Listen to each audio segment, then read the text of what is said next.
Good evening, friends of the media. I have a very brief opening statement, and then I will request Mr. Jairam Ramesh to add to that statement. For the first time after data was recorded, according to some, for the first time in independent India's history, the Indian economy has gone into a recession as defined by economists. I have a very brief opening statement. What is this? Pranav, why is it playing back? Should I start again? So somebody had unmuted and we can keep going, sir. Yeah. No. Let me start again, please. Okay. What is this? Why is it playing back? All right. Good evening, friends of the media.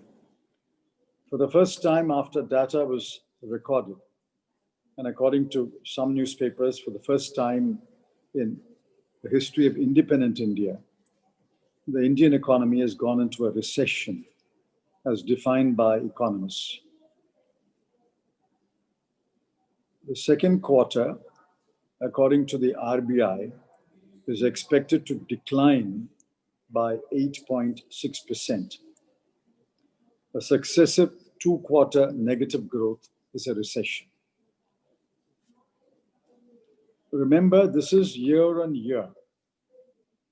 Remember that last year, the first quarter of 2019-20 recorded a growth rate of 5.2%, while the first quarter of this year recorded minus 23.9%.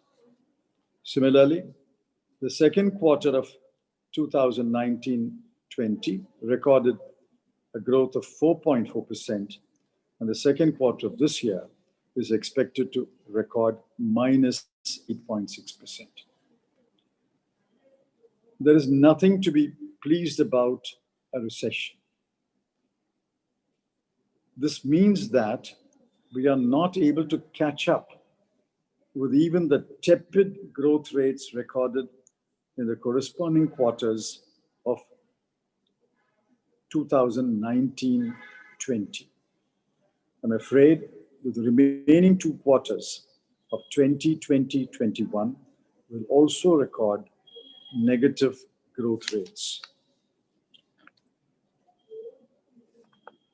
It is surprising that the finance minister should quote the RBI and say that RBI has predicted that India will record a positive growth rate in the third quarter. There is no evidence of that. Nearly 1.5 months of the third quarter have already gone by, and there are no major indicators of growth becoming positive in the third quarter.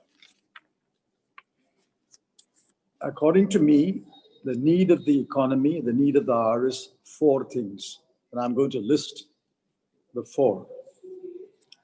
Firstly, farmers must get fair and remunerative prices for their produce. Only a small fraction gets the MSP. The farm bills have put even that in jeopardy. Government has done nothing to ensure MSP for more farmers. Two, the very poor are outside the formal economy. They are the persons who have lost their jobs or livelihood. Unless money is put in their hands, they will not be able to contribute to the revival of demand and consequent revival of economy. It is necessary that a scheme like Nyay must be implemented, a demand we've been making for the last year. Three, as far as the formal economy is concerned, the government has done nothing to bring back the lost jobs or to create new jobs. The unemployment rate as on 11th of November 2020 stands at 6.4%. Four, state governments are expected to cut their capital expenditure by nearly 2.7 lakh crore. That is about 50% of the budgeted expenditure at the beginning of the year. The center is starving the states of funds and doling out measly amounts. Unless more money is devolved to state governments, capital expenditure will not rise. On the same day, we got two other pieces of bad news also. The first piece of bad news is after demonetization in 2016, the infant mortality rate rose to 2.9% in calendar 2017 and further to 3.1% in calendar 2018. Yet the government wants to celebrate demonetization. Demonetization affected millions of Indians. In fact, it affected all except the central government. The most affected appear to be infant children. Inequality continues to increase. As per a report available yesterday and today, the top 1% of India's population has captured 21% of the national income. I wonder if the government is aware of these numbers and what the government is doing to address the dire situation in which the economy is. So let's not celebrate the minus 8.6%. It is a matter of deep regret that the economy has gone into a recession and the government is trying to manipulate and manage the headlines in order to counter this very stark and hard fact that India's economy is in a recession. Jairam? साथियों, आज हमारे देश के सामने आज सुबह सुबह हकीकत जनता के सामने देखने को मिला। रिजर्व बैंक ऑफ इंडिया के रिपोर्ट के मुताबिक पहली बार अगर आप तिमाही आंकड़े के अनुसार अर्थव्यवस्था को का मापदंड लेते हैं तो पहली बार जीडीपी वृद्धि दर घट नहीं रहा है, पहली बार जीडीपी खुद घट रहा है। 2 तिमाही यानी कि इस वित्तीय साल के 6 महीने में जीडीपी दर वृद्धि दर घटा नहीं है, जीडीपी खुद घटा है। सकत घरेलू उत्पाद घटा है। वृद्धि दर घटना एक बात है, पर जीडीपी खुद घटना एक अलग बात है। तो पहली बार रिजर्व बैंक के रिपोर्ट के मुताबिक, ये मेरे शब्द नहीं हैं, ये रिजर्व बैंक के शब्द हैं, एक औपचारिक वक्तव्य है, एक उनका एक अध्ययन किया गया है और उसके मुताबिक कहा गया है कि पहली बार भारत में तिमाही आंकड़े के अनुसार भारतीय अर्थव्यवस्था यानी कि इंडियन इकोनॉमी रिसेशन में है, जीडीपी घट रहा है और ये बहुत चिंता की बात है। इसके साथ साथ इस गंभीर समाचार को छुपाने के लिए, हेडलाइन मैनेजमेंट के लिए एक और धूम धमाका आत्मनिर्भर 3.0 आज वित्त मंत्री ने घोषणा की है। इसका क्या असर होगा वक्त ही बता पाएगा।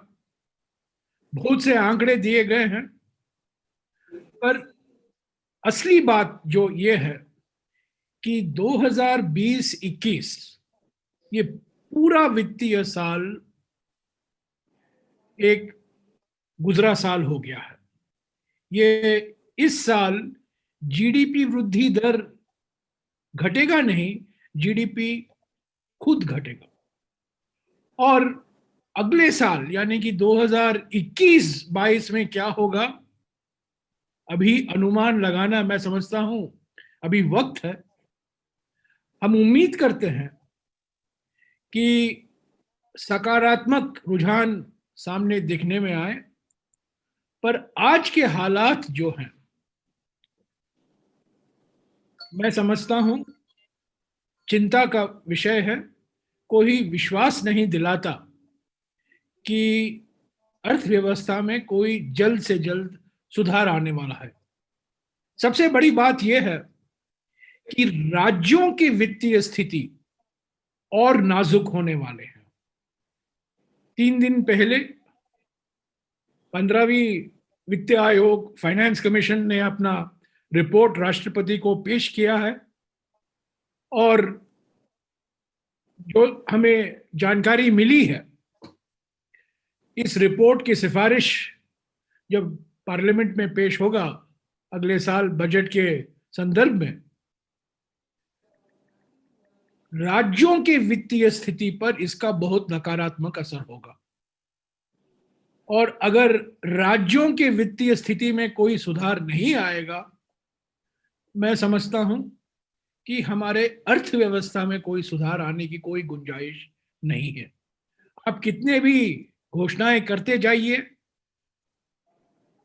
पर राज्यों की वित्तीय स्थिति पर अगर आप सुधार नहीं लाएंगे, और उसमें केंद्र सरकार की बहुत बड़ी जिम्मेदारी है, अगर वो आप जिम्मेदारी से भागने वाले हैं जैसा कि ये सरकार कर रही है पिछले 1 साल में, मैं समझता हूं आर्थिक व्यवस्था में सुधार लाने की कोई गुंजाइश नहीं है। जो घोषणाएं की गई हैं आज, बहुत मोटे मोटे घोषणाएं की गई हैं। जैसा कि मैंने कहा, उद्योग पर, व्यापार पर, खास तौर से लघु एमएसएमई क्षेत्र पर इसका क्या असर होगा, ये वक्त ही बता पाएगा। पर ये एक प्रयास किया गया आज वित्त मंत्री के द्वारा, जो रिजर्व बैंक का जो विश्लेषण था इस साल के बारे में, रिसेशन के बारे में, आर्थिक मंदी के बारे में, उसको दबाने के लिए एक बहुत बड़ा दिवाली धमाका आत्मनिर्भर 3.0 पैकेज जनता के सामने रखा गया। मैं समझता हूं इससे ज्यादा कोई फर्क पड़ने वाला नहीं है। 2020-21 तो साल चला गया, अगले साल क्या होगा वक्त ही बता पाएगा, आज हम नहीं कह सकते। पर जो मूल समस्याएं हैं, किसान से संबंधित समस्या, एमएसएमई से भी संबंधित समस्याएं, और खास तौर से राज्यों की वित्तीय स्थिति से संबंधित समस्याओं पर मैं समझता हूं केंद्र सरकार ध्यान नहीं दे रही है, और इसका नतीजा और भी गंभीर पड़ेगा हमारे देश के लिए।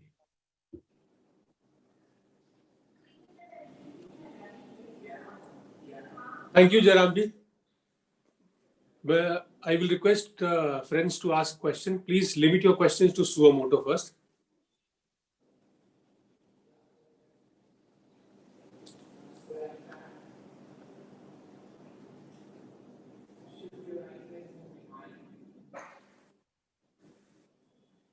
Siddharth from ANI, please go ahead. Siddharth ji, पूछिए.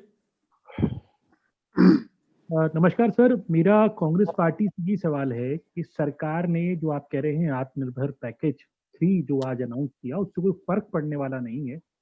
सरकार के दावों को अगर आप खारिज कर रहे हैं तो आप किस बात पे उसको आधार मान रहे हैं? क्योंकि सभी सेक्टर्स के लिए एक पूरा पैकेज सरकार ने दिया है। अगर कांग्रेस उसको खारिज कर रही है, आप लोग उसे खारिज कर रहे हैं, उसके लिए क्या बेस है, क्या पॉइंट्स हैं आपके, अगर आप वो इलैबोरेट करते हैं।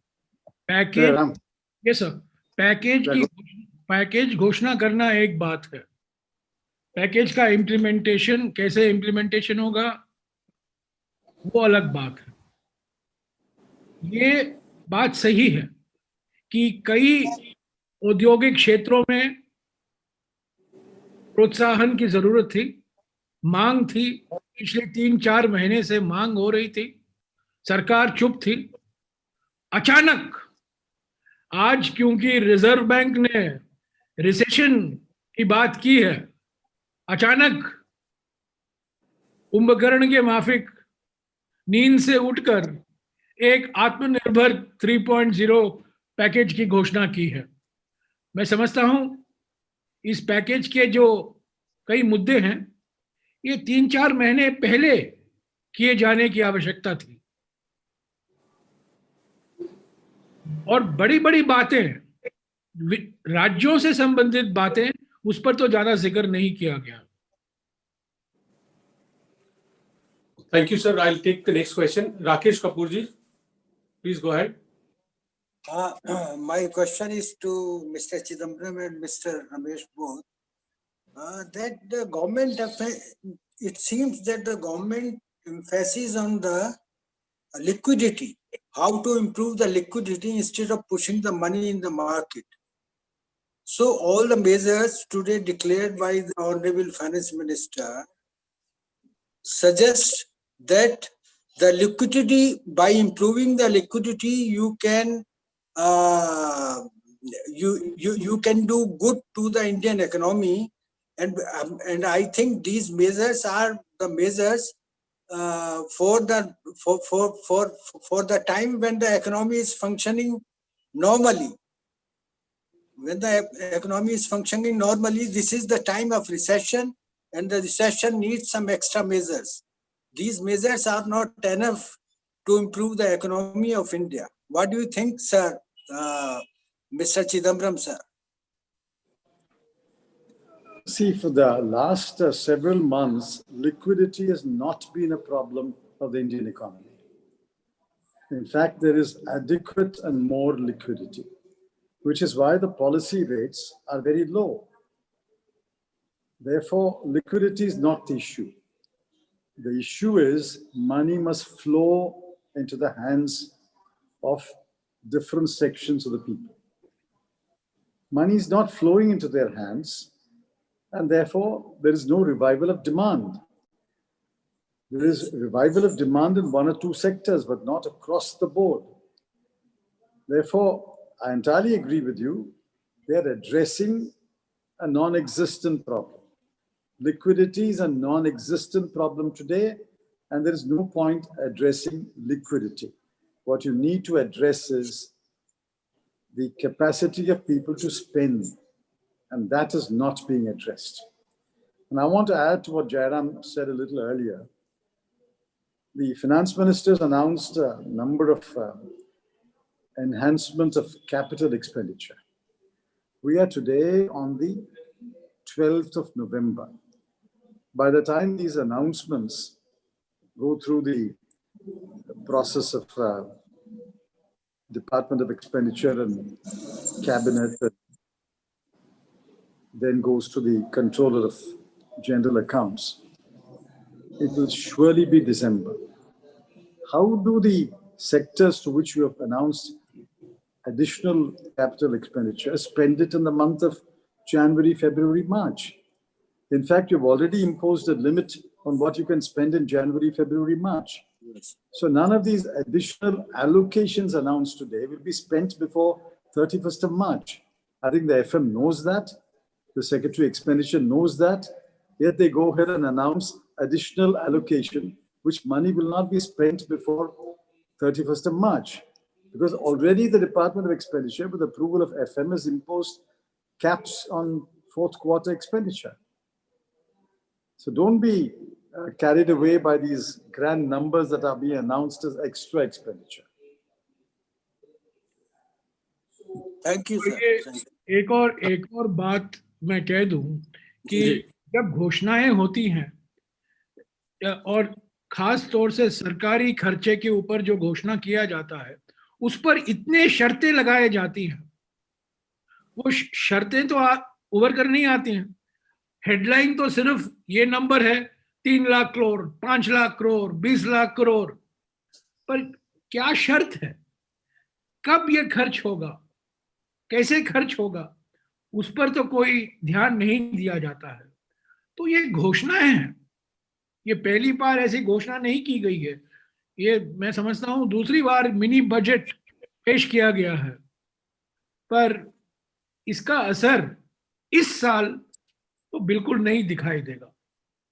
क्या अगले साल दिखाई देगा कि नहीं, वक्त ही बता पाएगा। जी sir, as always, the devil is in detail. I will take the next question, sir. Sanjay Mishra from Dainik Jagran wants to ask a question. Sanjay ji. मेरा सवाल है चिदम्बरम जी और जयराम जी की, आपने कहा कि जीडीपी दर ही नहीं बल्कि जीडीपी घट भी रही है, जीडीपी का वॉल्यूम घट रहा है। गवर्नमेंट प्राइम मिनिस्टर का विजन है 2024 तक 5 ट्रिलियन इकोनॉमी का, उसका क्या होगा? और दूसरा सवाल इसी से जुड़ा है कि बहुत बड़ा चैलेंज है, जैसा चिदम्बरम जी ने कहा, जॉब का इशू। पर जॉब का इशू में जब इकोनॉमी इतनी सीवियर रिसेशन की ओर बढ़ेगी, what will happen to the job scenario? Sir, who will like to answer first? I'll just answer one part of it, and Jairam can. Please. See, there is nothing in the announcements today or earlier which brings back the jobs that were lost. Sector by sector is already represented to the government how many jobs have been lost. Jobs have been lost in the software sector, jobs have been lost in the retail sector, jobs have been lost in many other sectors, MSMEs, huge number of jobs have been lost. What are you doing to bring back the jobs? If jobs are coming back, why should the unemployment rate continue to rise? And remember, the unemployment rate is increasing even when the total labor force is shrinking, which means people are leaving the labor force. They have no hope of getting a job, therefore they're no longer looking for a job. On the one hand, the labor force is shrinking. On the other hand, the unemployment rate is rising, which means jobs are not coming back.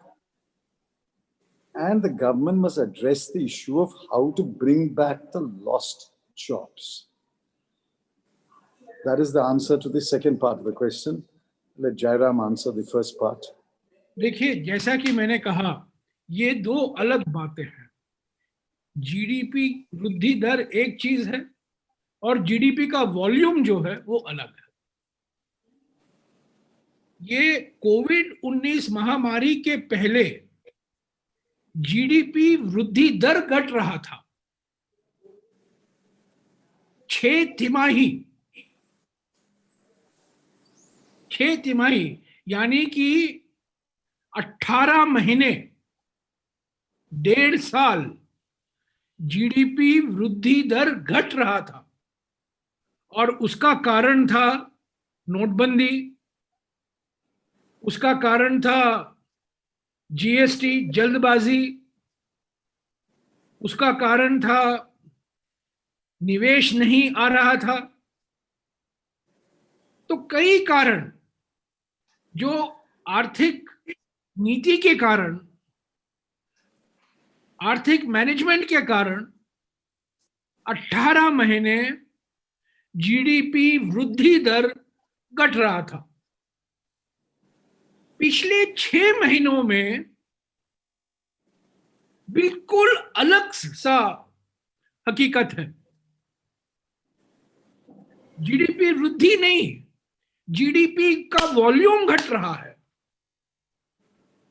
जो सकल घरेलू उत्पादन कहते हैं, उत्पादन वृद्धि दर नहीं घट रहा है, उत्पादन ही घट रहा है। और ये पूरा साल ऐसे ही चलेगा। अनुमान लगाया जा रहा है कि 2020-21 में करीब 9% उत्पादन में कटौती होगा। वृद्धि दर में नहीं, उत्पादन में कटौती होगा। और इसका नतीजा बेरोजगारी बढ़ेगी। इसका नतीजा ये होगा कि राज्यों की वित्तीय स्थिति नाजुक और भी नाजुक होंगे। इसका ये नतीजा होगा कि लोग रोजगार की तलाश में नहीं जाएंगे। पिछले एक साल में अगर आप देखें, करीब 2 करोड़ भारतवासी ऐसे हैं जो रोजगार की तलाश ही बंद कर दी उन्होंने। एम्प्लॉयमेंट रेट घट रहा है, जो लोग रोजगार के तलाश में हैं उनकी संख्या घट रही है। तो ये जो रिसेशन की बात की गई है, संकुचन की बात की है, मैं समझ ये बहुत बहुत बहुत चिंताजनक और बहुत बहुत जो हमको विश्वास नहीं दिलाता कि ये जो घोषणाएं आ रही हैं, इस जो आज हमें देखने को मिल रहा है, रिसेशन की बात हो रही है, और रिसेशन के साथ साथ एक और चीज है, मुद्रास्फीति की स्थिति देखिए आप, इन्फ्लेशन भी है। तो एक तरफ इन्फ्लेशन, दूसरा तरफ स्टैग्नेशन। इसका नतीजा सब लोग जानते हैं, अर्थशास्त्री की परिभाषा में जब इकोनॉमिक स्टैग्नेशन होता है और इन्फ्लेशन होता है, इसको स्टैगफ्लेशन कहा जाता है। और आज हमारा देश स्टैगफ्लेशन के जाल में फंसा हुआ। धन्यवाद सर। आपके और भी सवाल हो तो बताएं। सिद्धार्थ दोबारा पूछना चाहते हैं। सिद्धार्थ पूछिए।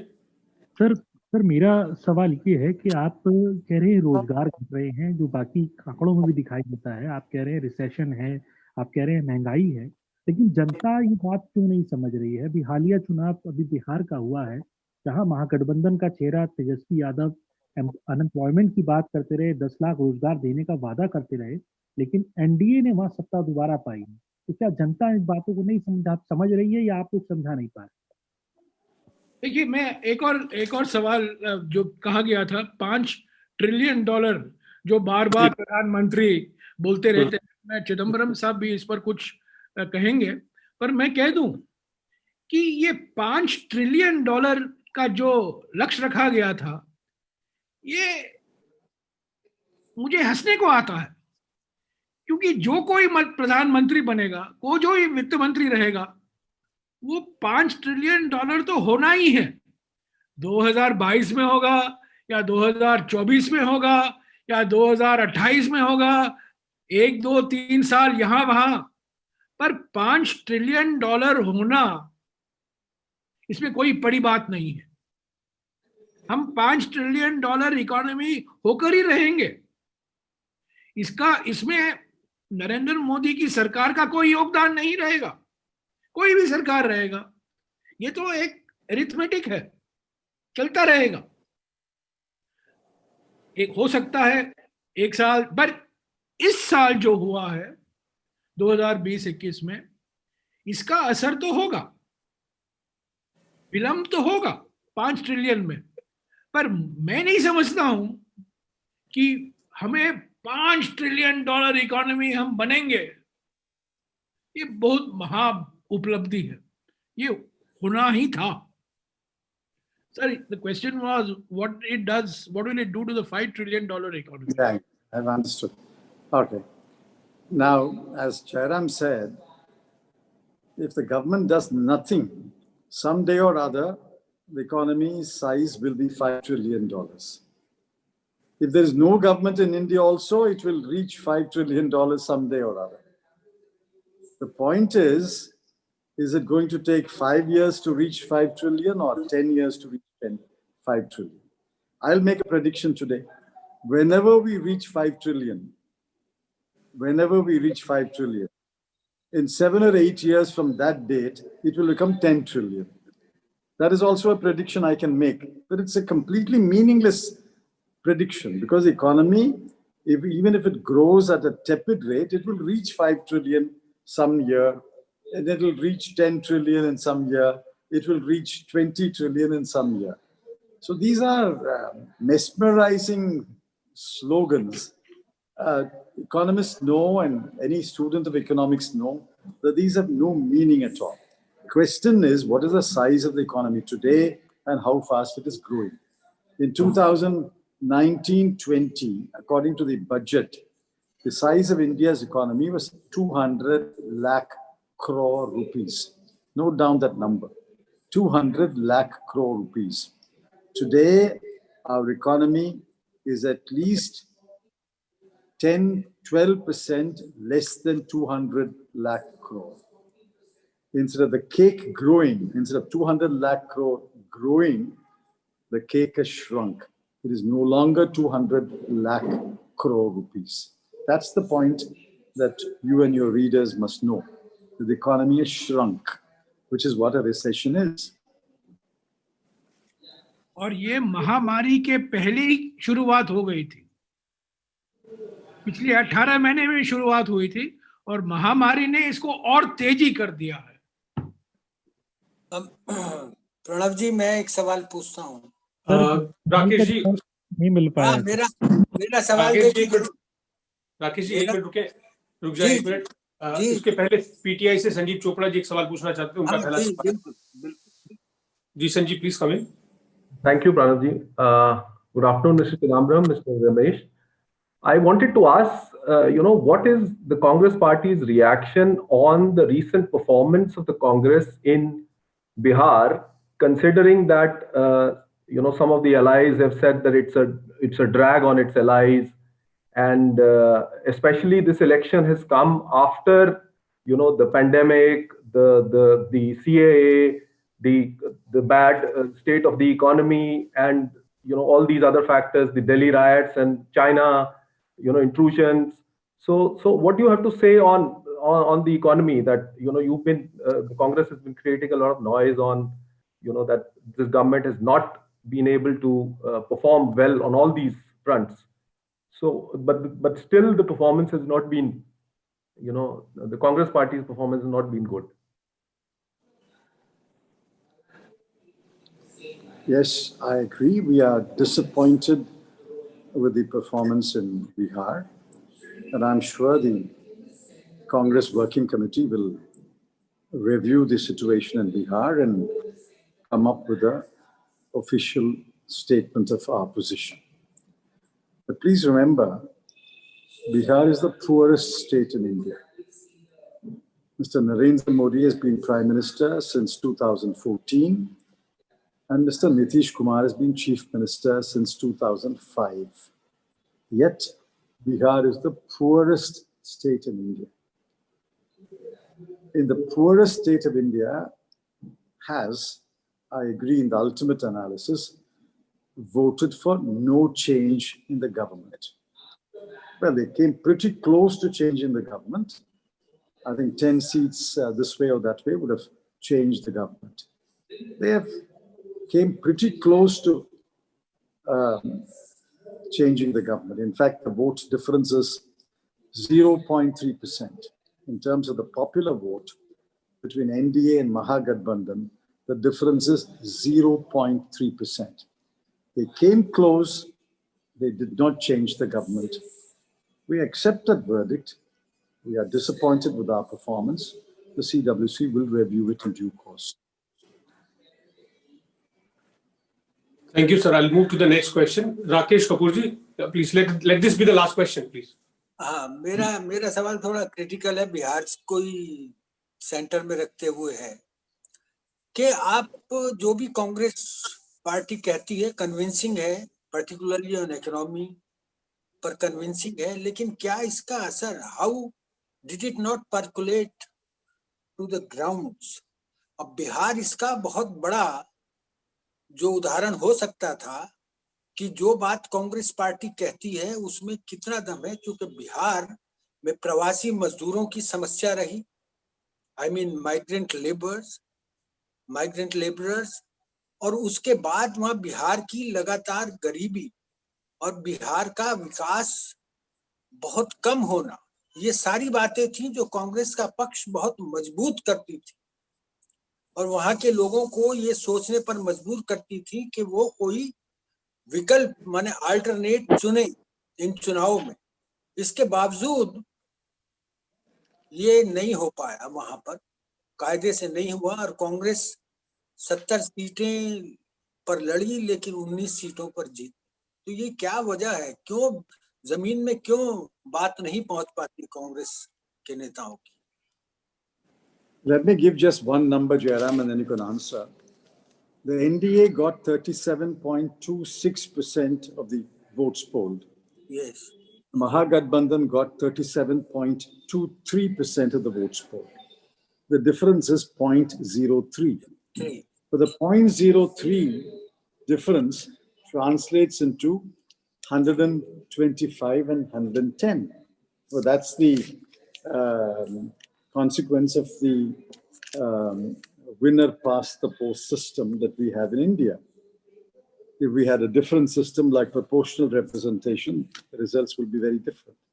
So the people came pretty close to changing the government, but they didn't call magic, which is disappointing, as I said. Let Jairam answer. Rest of it in Hindi, please. Chidambaram साहब ने जो कुछ कहना था कह दिया है। ऐसा तो अगर आप देखें, जनादेश तो मुख्यमंत्री के पक्ष में नहीं है। ये बात सही है कि जो वोटिंग परसेंटेज है बहुत छोटा, अंतर बहुत छोटा है, जमीन आसमान का फर्क नहीं है।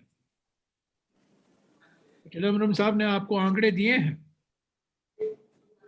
अगर ये सवाल ये है क्या कांग्रेस और बेहतर कर सकती थी, हाँ हमें करना चाहिए था, सही है, ये वो बात सही है। और इस पर जैसा कि चिदम्बरम साहब ने कहा, CWC में इस पर बातचीत होगी, इसका विश्लेषण भी होगा क्या कारण।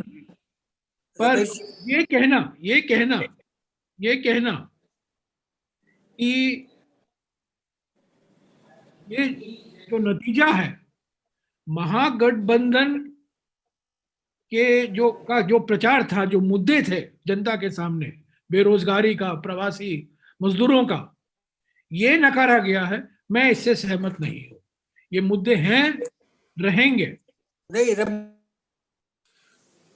Couple of more requests, sir. Supriya Bhardwaj from TV9 also wanted to ask a question. Supriya, quickly come in. You should not derail this from the economy, please. Yeah. This is the economy, okay? I don't want to take this into Bihar. Supriya, okay, so we'll no more questions from Bihar. Supriya, is this on Bihar? Sorry, is this on economy? Any questions on the economy? I think we should take it. I have, hello, Mr. Jairam Ramesh and even Mr. Chidambaram. I have two questions. One is related to economy and second is related to what we saw yesterday, a debate on personal liberty in the Supreme Court, because today, just now when we were having this press conference, the bail petition of 80-year-old Mr. Rao has been rejected. So A, how do you see this entire defamation? Because there is a criticism coming that there are many journalists, activists who have been arrested, are in the jails languishing, but they are not given a quick hearing by the courts. On the other hand, there is someone who gets a hearing within weeks after weeks, and as well as the bail. What's your take on that? And second one, as far as the economy is concerned, now the finance minister is saying that there are green shoots. They are coming out and saying that we are giving packages. You have elaborated on a big way.